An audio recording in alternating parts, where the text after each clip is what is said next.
This is our entry for Senior Group Performance. Hi, I'm Rylan Vickers. I'm Isaac Sammons. I'm Kanan Johnson. I'm Elijah Sammons. And I'm Kaylee Hunter. Together we are presenting The McGavocks. Veneration of the Confederation. Civil War, 1864. The Confederate States and the Union States, neither side aware of their fate. Just 2 miles south of the Union front line lived the McGavock family. Little did they know that the 5-hour bloody battle would forever change them. The McGavocks would begin on a critical undertaking to honor the fallen, resulting in a veneration of the Confederation. The McGavocks Cemetery was not only an honorable tribute to the families of the fallen, but it also served as a renewal of American unity after the brutal tragedy of the South. November 30th, 1864. I, Mrs. Karen McGavock, my husband John, and our 2 children live here in Franklin, Tennessee. We've lost 3 other children in recent past, which has caused us much grief, especially with our countrymen at odds. The war has come at such a great cost as well. Our boys of the Confederacy must be weary by now. November 30th, 1864. Look at us, a handful of devoted braves. We stand by our state and our colors. Ma, here is your proud and noble son. I'll be coming home to you soon. Oh, my darling, true to promise and trust, on every battlefield the flag you entrust in our hands.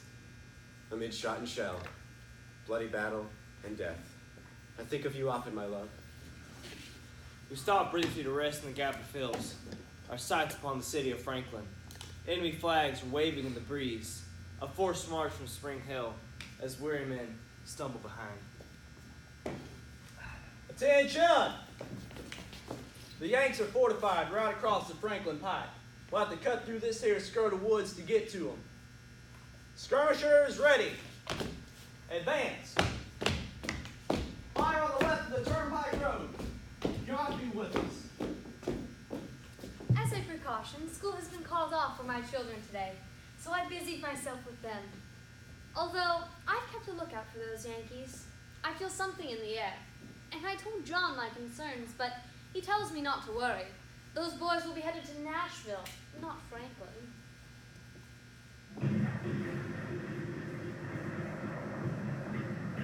Hurry, children, we must come quickly to the cellar. Come along. We knew our charge on the enemy works would attend with heavy slaughter. Several men came to me bringing watches, letters, and photographs, asking that I take them, even send them to their families if they were killed. I declined, as I too was going with them, an unknown fate for us all. Forward, men! Forward! Strike for your altars and your fires, for the green graves of your sires. For God in your native land, forward, men! The final commands came. Shoulder arms, right shoulder shift, brigade forward, march. The Confederates advance to our last and bloodiest charge. If we are to die, let us die like men!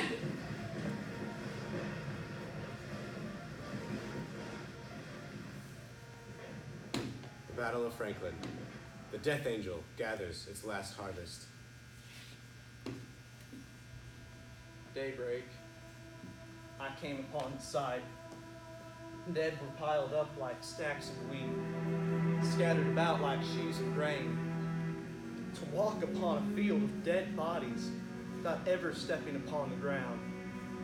It was a miracle any man had escaped alive that night. I had never seen anything like it, and I never want to again. To describe the scene, a slaughter. Heads, arms, and legs were sticking out in almost every conceivable manner. I vividly recall the next morning, for I believe that every man that asked I take their belongings home was killed. We ran up on the line. Dead soldiers fill up the trenches. I never was so terrified in all my life. One can hardly call it battle. Pure destruction. The Battle of Franklin. Some 10,000 casualties, mostly Confederates. 2,000 laid to rest and 7,000 wounded. A 5-hour tragedy that forever haunted the soldiers. Every building in Franklin became a hospital. Houses, churches, and even barns. Yes, sir. How may I help you? Ma'am, we'll use your home as a hospital for these wounded men. Yes, please, bring them in quickly. Will I make it? This pain. I can hardly stand it. You're going to have to bite down on this bullet while the doctor fixes you up. Ma, you were right, Ma. You're never gonna see your boy again. There, you poor boy. It's going to be all right. You'll see. Dearest love, I am writing you from a grand house in Franklin, Tennessee called Carton. Every room is filled. Every bed has two poor pillows. Every hallway and corner under the stairs. All but one room, save for the family here. Doctors are deficient in bandages. The lady of the home has given her old linens, even clothes. All last night she did not sleep, but spent coffee. Unaffrighted by the sight of blood or ghastly death, she walks from room to room. My body may feel defeat, but my heart is glad, for I feel triumph over death these past hours. My very life spared. Be well, your beloved William.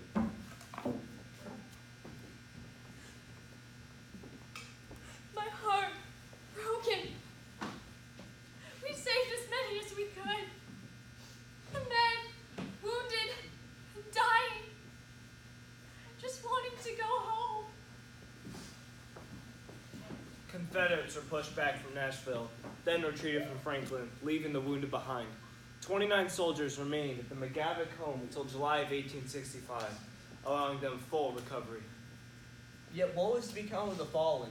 Union soldiers were relocated and given proper burials, but the Confederates, mass graves scattered the battlefield. Wooden posts marked with red paint identified some, but the winter of 1865 was so harsh, citizens snatched up those grave markers and used them as firewood, unaware of their importance. The defilement of the graves didn't end there. Spring of 1866 brought heavy flooding to the Carton, causing the men in their shallow graves to float to the surface. Soldiers were now exposed across Franklin. The solution? Leave those Confederates there to rot! Rot! Carrie and John couldn't bear the thought of that. These brave men, some unknown and now without a resting place, without honor, something must be done. Indeed, they deserve reverence, Union or Confederate. They are countrymen. Yes, it would only be proper to bury them here, in the family cemetery. Oh, yes. An homage, my darling, for their bravery and dignity. We must care for these Confederates. We must tell their families of their triumph, even until death. Well, men, we've raised the funds for the Confederate cemetery, and we've hired the help. But what about the land? I have the land. About 2 acres, sir. I'd like to donate them to your cause. Well, that settles it. Let's get to work.